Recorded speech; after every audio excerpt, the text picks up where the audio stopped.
Yung pagsubok na kanyang pinagdaanan. Pero ayon sa sexy actress, marami naman daw siyang natutunang leksyon sa nagdaang taon.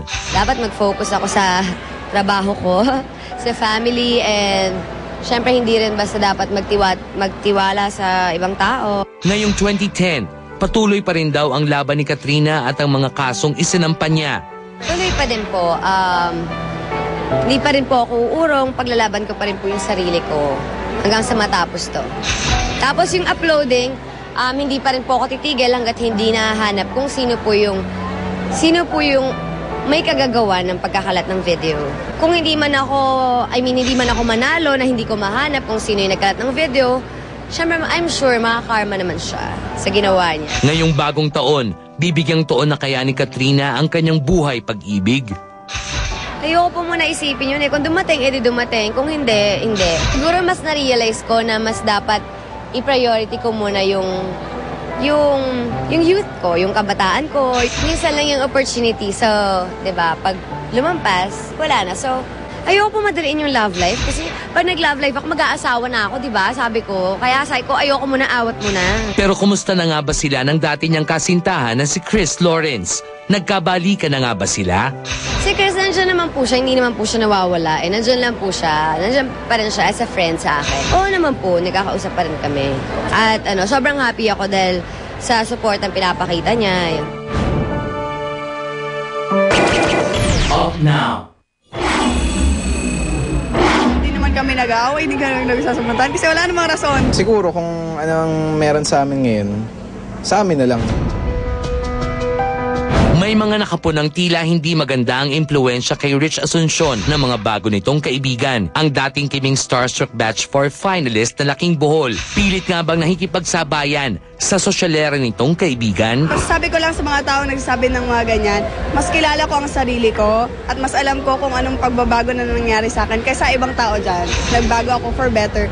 Kasi alam ko ngayon na mas yung confidence ko at yung tiwala ko sa sarili na dagdagan kasi yung mga kaibigan ko talaga mahal na mahal ako. Nasangkot naman daw sa aksidente ang Starstruck Batch 2 First Princess na si LJ Reyes at ang rumored boyfriend nitong si Paolo Avellino from Batch 4. Ang intriga, medyo intimate daw ang dalawa sa loob ng kotse. Dahilan para muntikang mabangga ang mga ito. Galing kaming mall show ng Starstruck, tapos convoy kami. So, paano kami maglalaban magkahiwalay kami ng kotse? Inamin naman ni Paolo na may minor accident kang kinasangkutan ang minamanehong kotse ni LJ. Ayun, di siguro nakita ni LJ yung sasakyan. So, yun, tumama yung bumper niya dun sa likod ng sasakyan. Tapos, so, syempre, nabangga, bumaba na ako. Tapos, ayun, may dumaan na crew. Sabi, wag na lang kasi matatagalan. Late na kami sa SOP.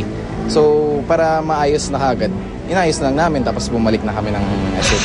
So, para maliwanag lang, ayun, hiwalay kami ng kotse. So, hindi totoong naglalaplapan, hindi totoo. So, hindi naman siguro ganong klaseng babae si LJ para, kumbaga kung may boyfriend man siya, hindi niya siguro gagawin yun sa public. At ako rin, hindi ko naman gagawin sa harap ng madaming tao na hahalikan ko yung kung sino mang babae.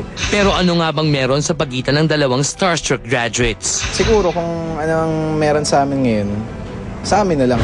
Samantala, matapos makarelasyon si Starstruck Batch 3 Ultimate Female Survivor Jackie Rice, ang batchmate naman daw nitong si Vanessa Del Moral, ang karelasyon nitong si B-Boy Ramirez.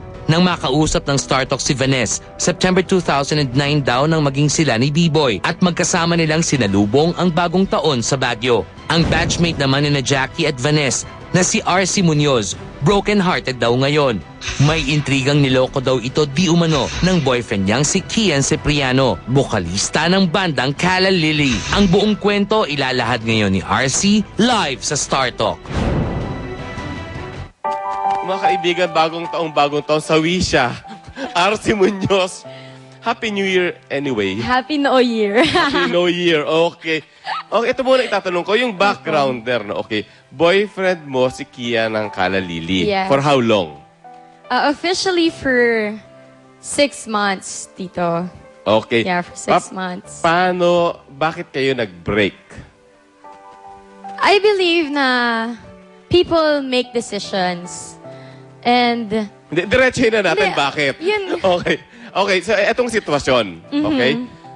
Paano mo na-discover na may third party? Kasi para sa isang babae, malakas ang instinct namin. Okay. If there's something wrong na nangyayari sa isang relationship, mararamdaman namin yon. Eh kaso, sa nangyari sa amin kasi, he made this decision eh. He texted me like, Tito, one Sunday morning na, kasi sobrang okay kami. And then all of a sudden, he will text me na, Mona, I'm so sorry, but I need a break. So, ako, I'm really clueless. What is happening? Kasi sobrang okay kami. I'm okay with his parents. He even invited me sa family reunion nila that Sunday. So ako, I don't know. And I don't want him to leave me hanging. Kasi sabi ko, no, I'm not stupid.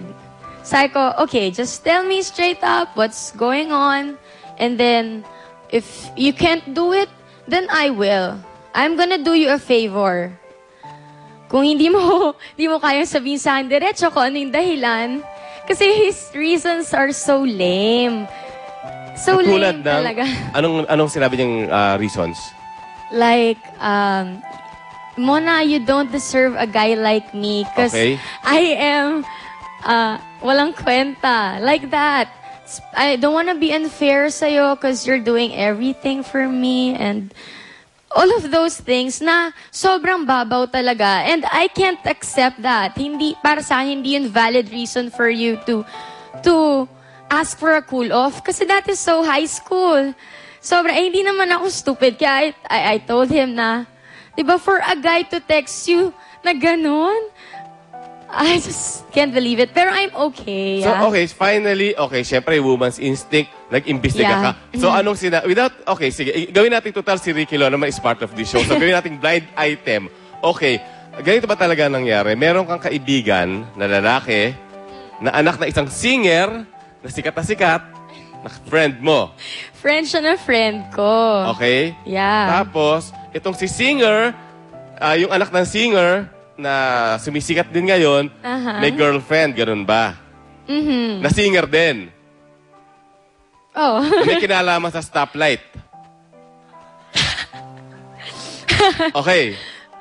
Okay, so, go girl, go girl. Okay, so, paano nangyari?